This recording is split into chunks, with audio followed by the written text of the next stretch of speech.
अयोध्या के दौरे पर सीएम योगी आदित्यनाथ बोले, एक तरफ आरएसएस और बीएसपी ने देश को जोड़ने का काम किया, तो दूसरी तरफ कुछ लोग जाति और वंश के नाम पर तोड़ने का काम करते हैं। केजरीवाल की सीबीआई गिरफ्तारी के मामले को लेकर सुप्रीम कोर्ट में सुनवाई जारी। केजरीवाल के वकील सिंघवी ने कहा, केजरीवाल सीएम हैं, उनके बाहर रहने से केस को कोई नुकसान नहीं होगा। केस की जांच पूरी हो चुकी है, सबूत मिटाने और भागने की कोई अंदेशा या फिर कोई आशंका नहीं है। 10 सितंबर से शुरू होने जा रहे तेजस्वी यादव की यात्रा के लिए पार्टी गाइडलाइंस जारी की गई हैं। कार्यकर्ताओं से गमछे की जगह हरी टोपी को प्राथमिकता देने के लिए कहा गया है। पहले अंतर्राष्ट्रीय सौर महोत्सव पर पीएम मोदी का वीडियो संदेश। कहा, अंतर्राष्ट्रीय सौर महोत्सव पूरी दुनिया को सूर्य के प्रभाव का जश्न मनाने के लिए एक साथ लाता है। टीचर्स डे पर पीएम मोदी ने देश भर के शिक्षकों को चिट्ठी लिखी। भावी पीढ़ी को गढ़ने में सभी शिक्षकों को शुभकामनाएं। महाराष्ट्र के नांदेड़ में स्वर्गीय वसंतराव चव्हाण के परिवार से मिले राहुल गांधी और मल्लिकार्जुन खड़गे। वसंतराव के निधन पर प्रकट किया शोक। 26 अगस्त को वसंतराव का बीमारी के चलते निधन हुआ था।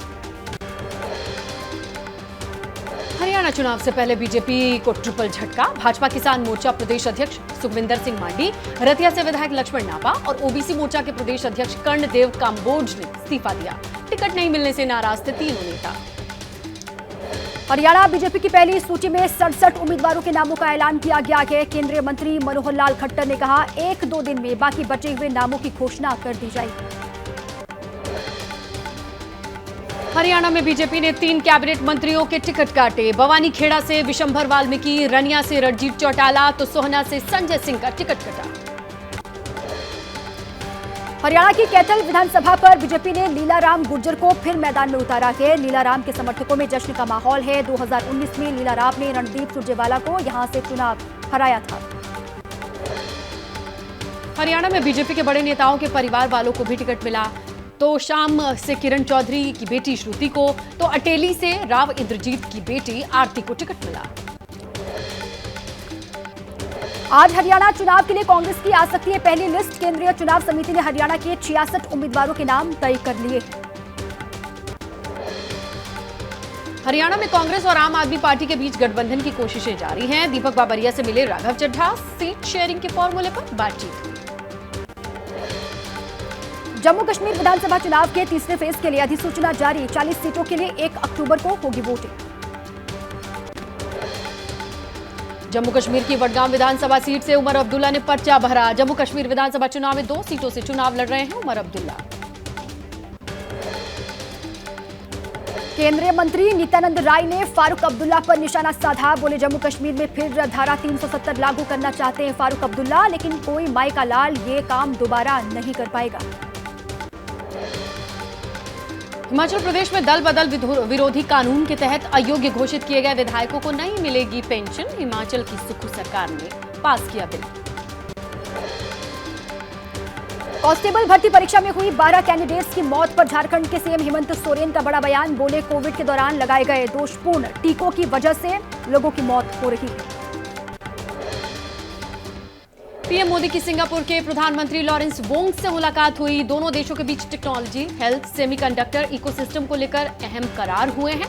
प्रधानमंत्री नरेंद्र मोदी का सिंगापुर के संसद भवन में जोरदार स्वागत हुआ। पीएम मोदी ने सिंगापुर में एईएम होल्डिंग्स लिमिटेड की सेमीकंडक्टर फैसिलिटी का किया दौरा। सिंगापुर के पीएम भी साथ में मौजूद रहे।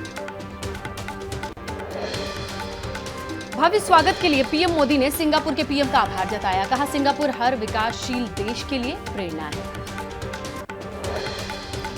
सिंगापुर में पीएम मोदी का भारतीय समुदाय के लोगों ने किया शानदार स्वागत। ढोल की धुन पर डांस करते हुए कलाकार दिखाई दिए। पीएम मोदी ने भी बजाया ढोल। महाराष्ट्र के परली में बीजेपी नेता नितेश राणा के खिलाफ एफआईआर। नितेश के बयान से नाराज हैं मुस्लिम समाज के लोग। परली पुलिस स्टेशन पर मुस्लिम समुदाय के लोगों ने प्रदर्शन भी किया। पंजाब में कांग्रेस की सरकार में पूर्व मंत्री भारत भूषण के करीबी राजदीप सिंह को ईडी ने गिरफ्तार किया है। टेंडर स्कैम में गिरफ्तारी हुई है। कमीशन एजेंट राजदीप कई नेताओं का खास बताया जाता है। सुल्तानपुर डकैती कांड में हुए एनकाउंटर पर समाजवादी पार्टी प्रमुख अखिलेश यादव ने सवाल उठाए हैं। अखिलेश ने एक्स पर पोस्ट करके लिखा, पुलिस ने दिखावटी गोली मारी और जात देखकर जान ली गई। सुल्तानपुर एनकाउंटर को नकली बताने पर बीजेपी का अखिलेश यादव पर पलटवार। प्रवक्ता राकेश त्रिपाठी बोले, अपराध के सजाती होने पर अखिलेश जी को ज्यादा दर्द होता है। गुजरात के कच्छ में कांडला पोर्ट के आसपास इलाके में अवैध अतिक्रमण पर चला बुलडोजर। बंदरगाह पर आपराधिक किस्म के लोगों ने कब्जा कर रखा था। राष्ट्रीय सुरक्षा को ध्यान में रखते हुए प्रशासन की कार्रवाई। पटना में वित्त रहित शिक्षकों ने किया जेडीयू दफ्तर का घेराव। शिक्षकों का आरोप, उन्हें 8 साल से नहीं मिला के अनुदान, सरकार से लगातार कर रहे हैं वेतन की मांग। लेडी डॉक्टर रेप मर्डर मामले में डॉक्टरों के आह्वान पर असर दिखाई दिया। घटना के विरोध में लोगों ने अपने घरों की लाइट बंद की, कैंडल मार्च में हिस्सा लिया। पश्चिम बंगाल के राज्यपाल सीवी आनंद बोस ने किया डॉक्टर्स का समर्थन। घटना के विरोध में कैंडल मार्च में शामिल हुए राज्यपाल। कोलकाता की घटना को लेकर के दिल्ली के जंतर मंतर पर भी प्रदर्शन। बंगला भाषी समाज के लोग शामिल हुए। कांग्रेस नेता अधीर रंजन चौधरी की पत्नी भी शामिल रही।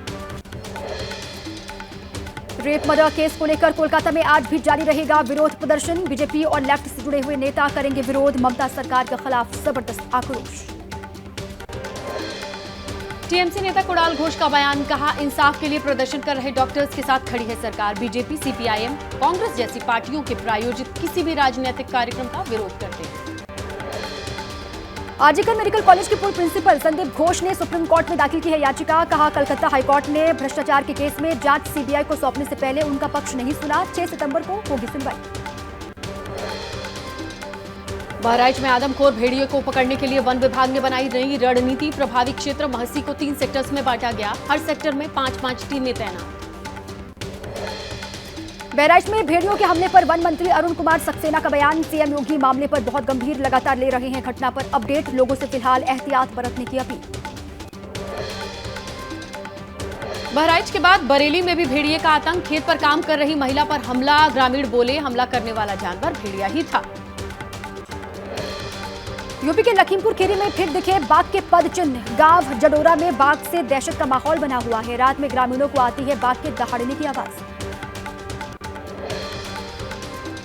लखीमपुर खीरी में बाघ की दहशत। टाइगर को लोकेट करने के लिए वन विभाग की टीम ने रणनीति बनाई। जंगल में चलाया जा रहा है सर्च ऑपरेशन।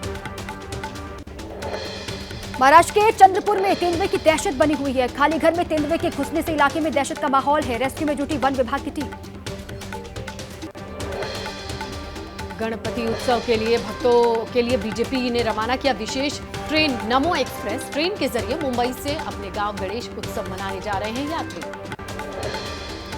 तेलंगाना में भारी बारिश का भीषण तांडव जारी है। तड़वई रेंज में उखड़े करीब 50,000 पेड़। आंध्र प्रदेश के विजयवाड़ा में बाढ़ का पानी कम होने के बाद घरों से मिट्टी मलबे को साफ किया जा रहा है। फायर ब्रिगेड की टीमें घरों और सड़कों को साफ करने में जुटी। गुजरात के बनासकांठा में बारिश का प्रकोप जारी है। लगातार हो रही बरसात के चलते सड़कों पर भरा पानी, गाड़ियां रेंगती हुई दिखाई दी। गुजरात में भारी बारिश से एक हफ्ते के भीतर 49 लोगों की मौत, 37,000 लोगों को बचाया गया। 25 से 30 अगस्त के बीच गुजरात के कई इलाकों में जोरदार बारिश हुई थी। सूरत में लगातार बारिश से किम नदी उफान पर है। अजमेरी नगर और कई निचले इलाके पानी में डूबे। 100 से ज्यादा लोगों को सुरक्षित जगहों पर पहुंचा दिया गया है। राजस्थान के जोधपुर में बारिश ने बढ़ाई लोगों की परेशानी। सड़क पर पानी भरने से अंडरपास में फंसी बस खिड़की से बाहर निकलकर लोगों ने अपनी जान बचाई। बांसवाड़ा में 3 दिन से हो रही भारी बरसात की वजह से बिगड़े हालात। खतरे के निशान से ऊपर बह रही है माही नदी। खोले गए हैं डैम के 8 गेट। मध्य प्रदेश के खरगोन में भारी बारिश की वजह से उफान पर है नदी नाले। रपटों के ऊपर से बह रहे पानी के बीच जान जोखिम में डालकर लोग निकल रहे हैं। श्रीलंकाई सेना ने गिरफ्तार किए 7 मछुआरों को रिहा किया। रामेश्वरम के रहने वाले 7 मछुआरों को सीमा पार मछली पकड़ने के आरोप में 23 जुलाई को गिरफ्तार किया गया था। भुवनेश्वर शहर के पास मिला बर्ड फ्लू का मरीज। भुवनेश्वर के मेयर ने शहर में चिकन सप्लाई पर रोक लगा दी। तमिलनाडु के तिरुचिरापल्ली में डॉक्टर गिरफ्तार। स्कूल हॉस्टल में नाबालिग लड़कियों के यौन शोषण का आरोप लगा है। पॉक्सो एक्ट में एक्शन लिया गया। देहरादून के विकास नगर में रैगिंग से परेशान हुई छात्राएं। आईसीएफएआई यूनिवर्सिटी से बीए कॉम और बीसीए की छात्राओं ने आप बीती सुनाई। सीनियर्स पर लगाया रैगिंग करने का आरोप। प्रयागराज अथॉरिटी ने मदरसे को किया सील। अवैध निर्माण के चलते सीलिंग की कार्रवाई की गई। अथॉरिटी के पास नहीं मिला मदरसे का नक्शा। दिल्ली पहुंचे न्यूजीलैंड क्रिकेट टीम के खिलाड़ी। भारत के साथ 3 टेस्ट मैच सीरीज और अफगानिस्तान के साथ खेला जाएगा 1 test match. Paris para Olympic में भारत ने अब तक कुल 24 मेडल पर कब्जा किया। इंडिया की झोली में 5 गोल्ड, 9 सिल्वर, 10 ब्रॉन्ज मेडल आए। अंक तालिका में 13वें स्थान पर पहुंचा भारत। पुरुष क्लब 3 F51 स्पर्धा में धर्मवीर ने जीता गोल्ड। 34.92 मीटर के सर्वश्रेष्ठ थ्रो के साथ स्वर्ण पदक पर कब्जा किया। तीरंदाजी में हरविंदर सिंह ने जीता गोल्ड। हरविंदर ने फाइनल में पोलैंड के लुकास सिकेस को 6-0 से हराया। पैरा ओलंपिक के इतिहास में भारत ने पहली बार तीरंदाजी में स्वर्ण पदक हासिल किया। हरविंदर सिंह को प्रधानमंत्री नरेंद्र मोदी ने बधाई दी। तीरंदाजी में गोल्ड मेडल जीतने पर बधाई दी। पीएम ने कहा, भारत उनकी उपलब्धि से बहुत खुश है।